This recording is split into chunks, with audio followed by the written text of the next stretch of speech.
Well, good morning, everybody. Welcome to today's webinar in the SeedFast series on the process and milestones of a financing round. Today, we're holding the third webinar in our series on financing rounds in English. And in this series, we present all the key elements and milestones of a financing round. In the first webinar in this series, we outlined the individual steps of a financing round. And then 2 weeks ago, we presented the various forms of a capital increase. When we are publishing all the slides and recordings of those webinars on the LinkedIn pages of Konsento and of Lex Futura, and we will also make them available on the website of SeedFast. It is therefore worth following these pages and visiting them regularly. Today, we're focusing on the challenging topic of term sheets. Many of you may already have heard that investors would like to see and discuss a term sheet and that it also needs to be signed. But what exactly is it for and what is regulated in it? Is the content legally binding or is it simply an indication?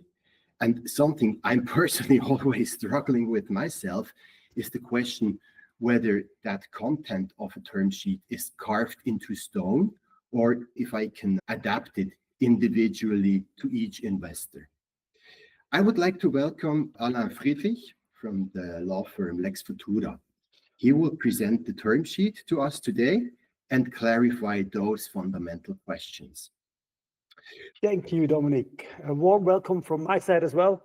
As Dominik mentioned, today's topic is the term sheet. And we start with the basics. What is a term sheet? A term sheet, sometimes also referred to as a letter of intent or a memorandum of understanding, is typically the first step in a financing round. It lays out the key investment terms that the parties intend to follow. It is usually negotiated between the founding team and the investors. And in practice, Dominik, here an answer to your question, the terms rarely change significantly later in the process. So the term sheet is a very valuable and important document.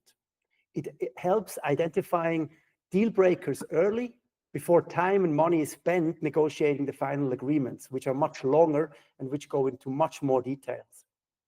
Once the term sheet is signed, the definitive agreements, such as the investment agreement and the shareholders agreement, are drafted based on the term sheet. And we will talk about these agreements later in the webinar series we are doing here. However, you are right, the term sheet is not binding. There are a few exceptions. For example, confidentiality clause, the exclusivity clause, the governing clause, and the jurisdiction clause, they're usually binding, but not the others. However, again, the term sheet generally sets the tone for the agreements that come later. When we look at the timeline, you see that after you do the pre-term sheet discussions, so basically after you talk to your investors and try to convince them to invest into your startup, the term sheet is more or less the first legal document that you and the investors are going to sign. Sometimes you also sign an NDA, but that's quite rarely the case. So the term sheet is the first more or less legally binding document you sign. So what does a term sheet include content-wise? The content of a term sheet can be broken down into three main categories: economic terms, control terms, and other terms. Let's start with the economic terms. First, quite easy or quite simple, the investment amount. It defines how much the investor is going to invest into your company. It seems simple, but often you have to discuss whether the investment is made in one go or whether it's tranche-based or staged payment, whether it's contingent upon certain milestones later on, or whether he imposes or the investor imposes certain closing conditions. What you have to think about before you approach investors is whether you have a minimum investment amount. Do you accept investors that just invest 1,000 or do you have a minimum investment? That's quite important in that respect. And one other important aspect of a financing round, and already at the term sheet stage, is the cap table. You have to understand what happens to my shares or to my percentage in the company if the investor invests 1 million or 7 people invest 1 million, 2 million, 3 million. As you probably can imagine, this also depends on the valuation. That's the next point, the pre-money valuation. This determines how much the company is worth before the funds are injected. Obviously, it directly impacts your dilution and is therefore a central negotiation point. As a founder, you want to have a very high valuation, and as an investor, you want the lowest valuation possible. Here, a small tip. If you intend to implement the ESOP, an employee stock option plan, one of the points you have to discuss with the investor is whether the stock option plan is pre-money, so dilution of the additional shares that are issued based on the ESOP only dilute you as a founder, or it's post-money, which basically means that the ESOP is diluting both of you, the investors and the founders. Let's get to the ESOP. So a portion of the shares is usually reserved for current and future employees because it's quite rare that startups pay market salaries, so they need to have another incentive to incentivize employees. Usually when we talk about seed or pre-seed rounds, we see 5 to max 10, 15% ESOP. The term sheet should clarify this. Is the ESOP pre-money or post-money? And who bears the dilution? The details of the ESOP are usually not part of the term sheet. They're determined by the board of directors, and usually the shareholders agreement contains a passage which clarifies how much is the dilution or how large is the ESOP pool, but the details and the vesting conditions, stuff like this, is not part of the term sheet or the shareholders agreement. Then we get to the liquidation preference. Sophisticated investors, you could say everyone basically requires to have certain preferential rights, and the liquidation preference define the return the investors get before all other shareholders, before the founders. The market standard in Switzerland is 1x non-participating preference. Basically, the investor can decide whether they want their money back or participate based on their percentage in the company. At the moment, some deals also include participating preferences and sometimes even 2x or even 3x, non or participating. This also shows when it's difficult for companies to raise money, the terms are more favorable to the investors. And if the environment is good, then you basically end up with a 1x non-participating preference clause. Then anti-dilution. This is also a protection for the investor. It basically protects the investors from down round. Well, what is a down round? It's a financing round at a lower valuation than the one in which the investors invested in. If a down round happens, an anti-dilution clause ensures that the investors receive additional shares at nominal value to maintain or partially restore the value of their original investment. Here, there are quite sophisticated formulas. The thing you have to remember, for you, a weighted average anti-dilution is better than a full ratchet, which is extremely dilutive for the founders and very beneficial for investors. Then one of the main terms to discuss are the vesting clauses, the vesting for the founders. That basically means that the investor wants you as the founding team to be operationally active in the company for a certain period of time. And if you leave the company, you have to sell back the shares, usually at nominal value. So it basically incentivizes the founding team to stay with the company. What's standard in Switzerland? 4-year vesting with 1-year cliff. And then, very important, and that's something you should also discuss on the term sheet stage, is what is a good lever? Basically, in case of a good lever, you can keep certain shares, and what is a bad lever? Again, you have to pay attention to the details, because if a certain aspect is considered to be a bad lever event, and this happens, you have to return all shares at nominal value, something you probably want to avoid. These are basically the main economic terms. And then something else that is very important for investors are the control terms. They set out the facts or the resolutions in which the investors have a say. The key components are important resolutions or reserved matters. Investors often require a veto right or a consent right for certain matters. These are corporate decisions on a board level or on a level of the general meeting that could significantly impact their investment. So basically, the control terms are here to protect the investment of the investors. For example, the issuance of new shares, sometimes a change in the article of association, the sale of IP. Always, this is very important, the investors, they want to have a consent right or a veto right. On both levels, you always have a list of important matters in the annex of the term sheet at the board level.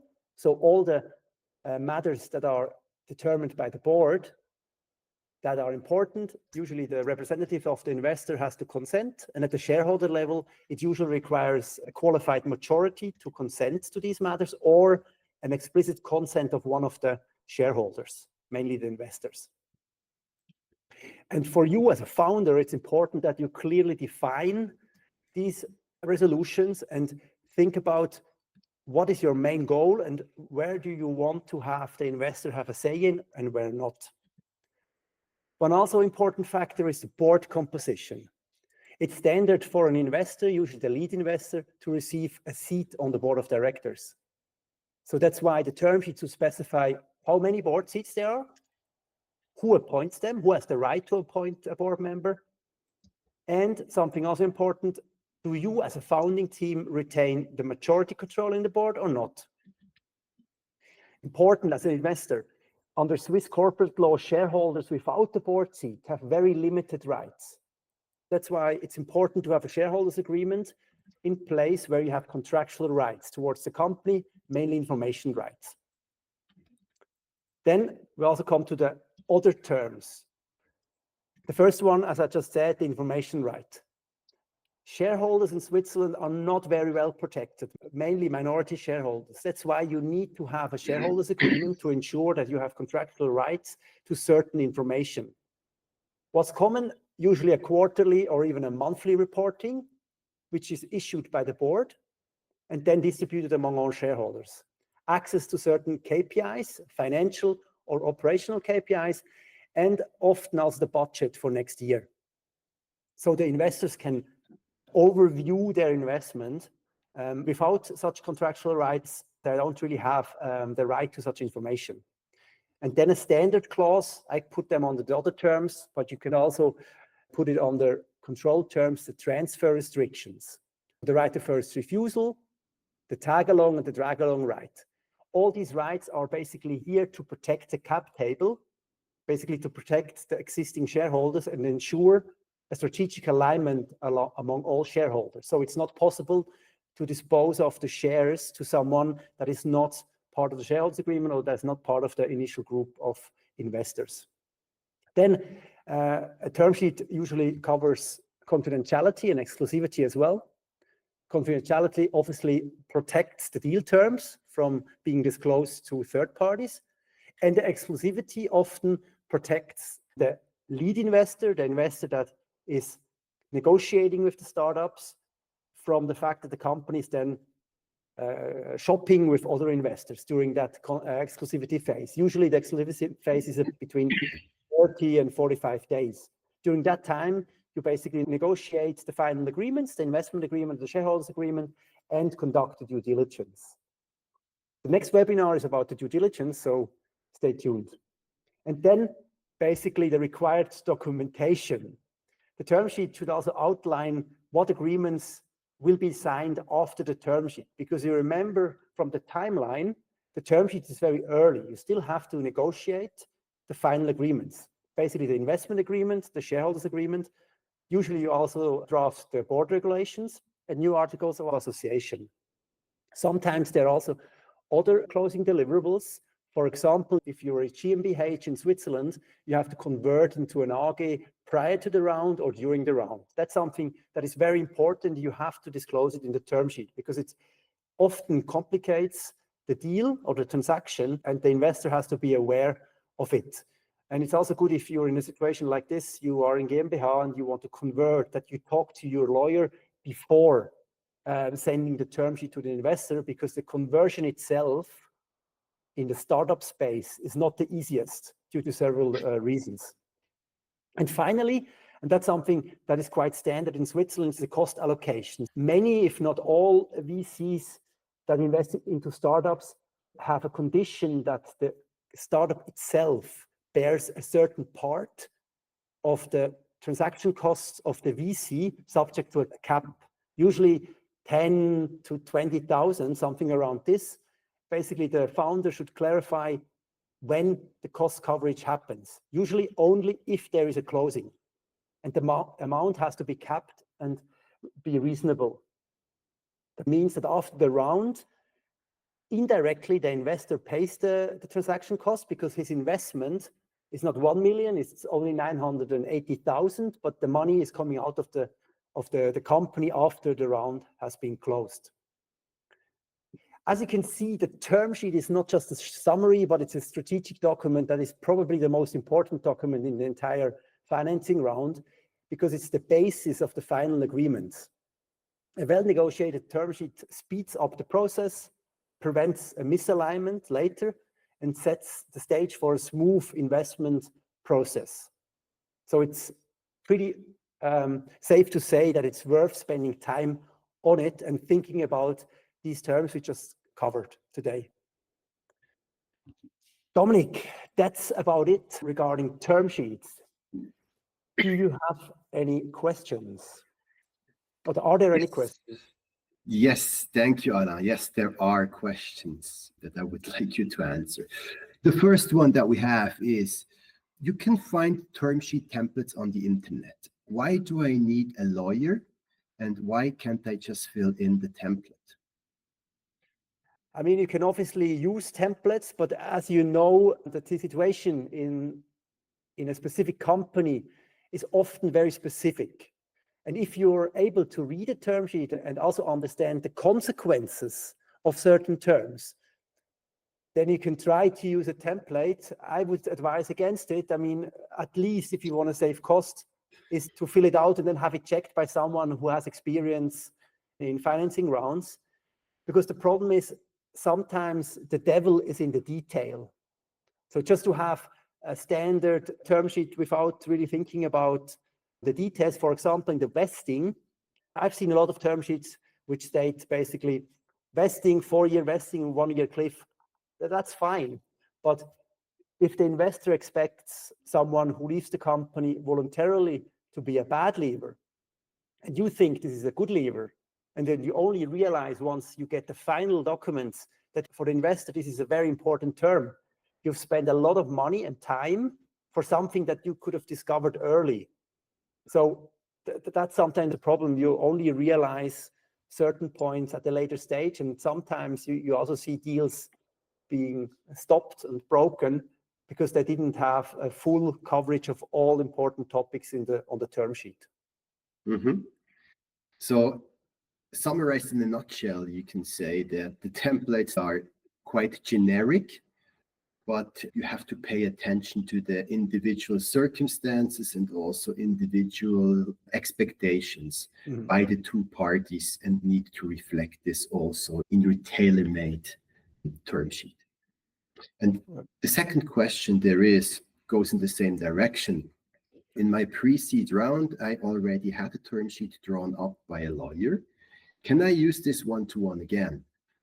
So, you know, if I take your last answer into consideration, I would suggest rather not, because in the meantime, the circumstances may have changed.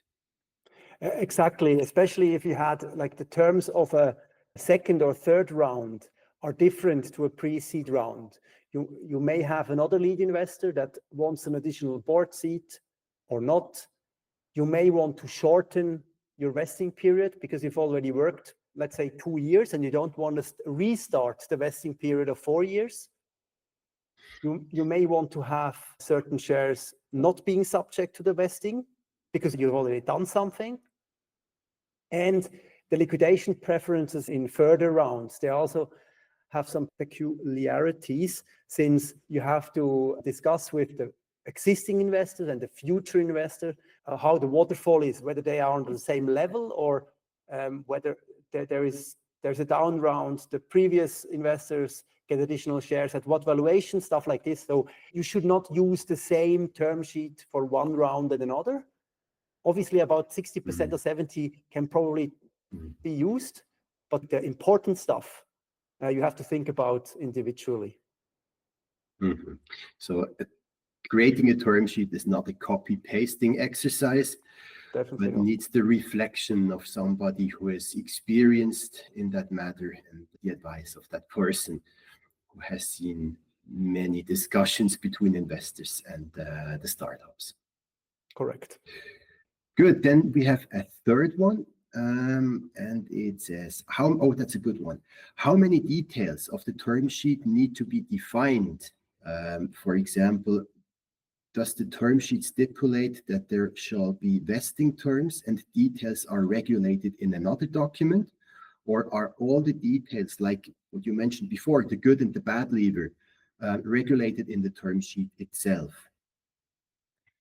Obviously, it's up to the parties, but my recommendation is always stuff that you think is important to you. You should go into detail.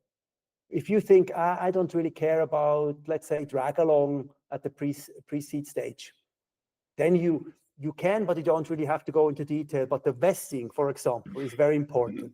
Also, the board composition, in my view, is important, and also the list of important matters. So where does the investor really want to have a say in it? Does he want to approve every single employment agreement or just employment agreements above 150,000 salary? These are important questions to ask, because otherwise you have an operational issue. That's mainly the argument of the founders when you have to go to the investor for every single decision.